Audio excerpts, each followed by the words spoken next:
Welcome to my YouTube channel Travel with HD. আমি বন্ধুবৰ্গৰ সৈতে যাত্ৰা কৰি আছোঁ বৰপেটা কীৰ্তন ঘৰলৈ। আমি আহি পালোঁ বৰপেটা কীৰ্তন ঘৰ। বৰপেটা কীৰ্তন ঘৰৰ চাৰিওফালৰ পৰিৱেশ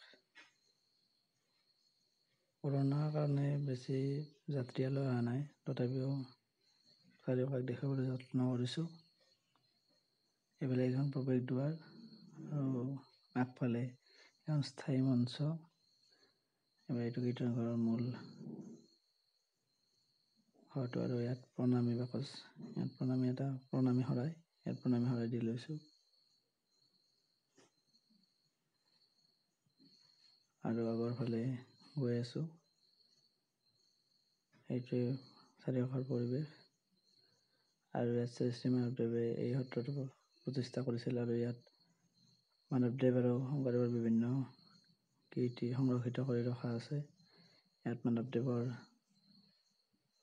তেওঁ শিক্ষা আৰু তেওঁৰ শাস্ত্ৰ অধ্যয়ন কৰা ঠাই। বৰপেটাৰ এইটো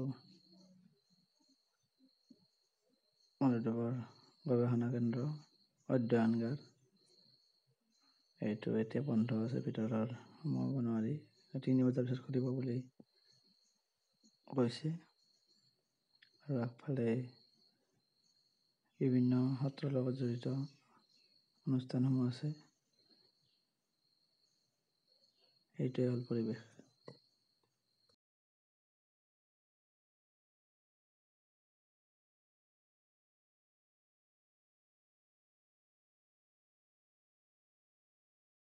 এইটো হ'ল শ্ৰী শ্ৰী বৰদলাহঁতৰ পদ্মাৱতাৰ আদি পিঠি হাতৰ ফালে দেখুৱাটো। আৰু এইফালে এইটো কীৰ্তন ঘৰৰ মূল মন্দিৰটো। ইয়াৰ পৰা আগলৈ গৈ আছোঁ। যাত্ৰীৰ সংখ্যা যথেষ্ট কম, যিহেতু সকলোৱে জানে এইকেইদিন কৰোণা মহামাৰীৰ কাৰণে যাত্ৰীসকল আহিব পৰা নাই। তথাপিও কেইজনমান আছে আৰু।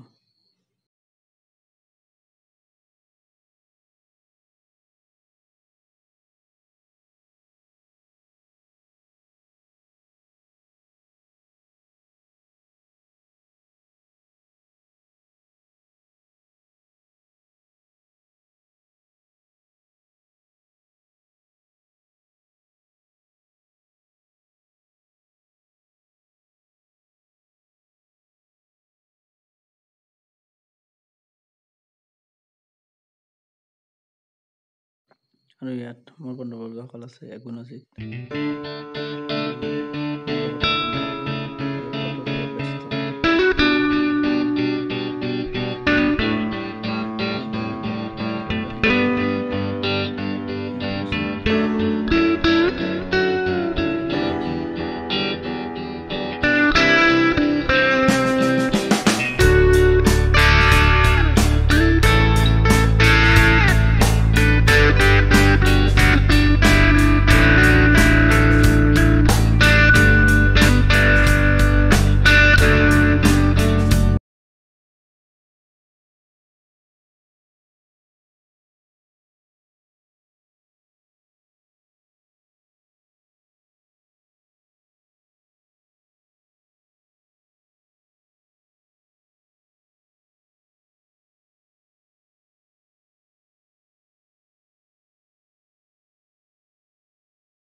এনেদৰে আমি চাৰিওফালে চাই বন্ধু কৌশিক আৰু আমি সকলোবোৰ আৰু এনেদৰে আমি বাহিৰলৈ ফালে ওলাই আহিলোঁ।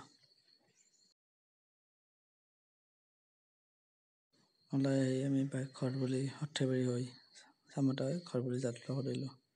ধন্যবাদ। ভিডিঅ'টো কেনে পালে চাই জনাব আৰু এই চেনেলটো ছাবস্ক্ৰাইব কৰিব আৰু নটিফিকেশ্যন পাবলৈ বেল আইকনটো দবাব।